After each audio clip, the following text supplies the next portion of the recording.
Hi!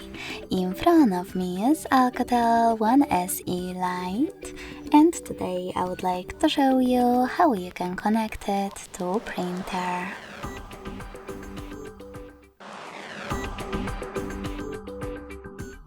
Begin by going into Devices Settings and clicking on Apps and Notifications.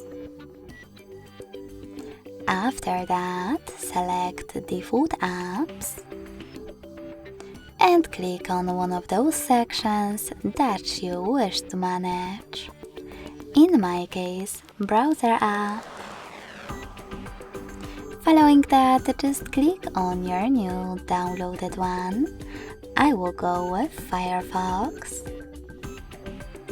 And when you are done, tap on the back button. So when I do that, as you can see, my default app has changed. Thanks so much for watching. If you enjoyed this video, don't forget to leave a like, comment and subscribe. Bye!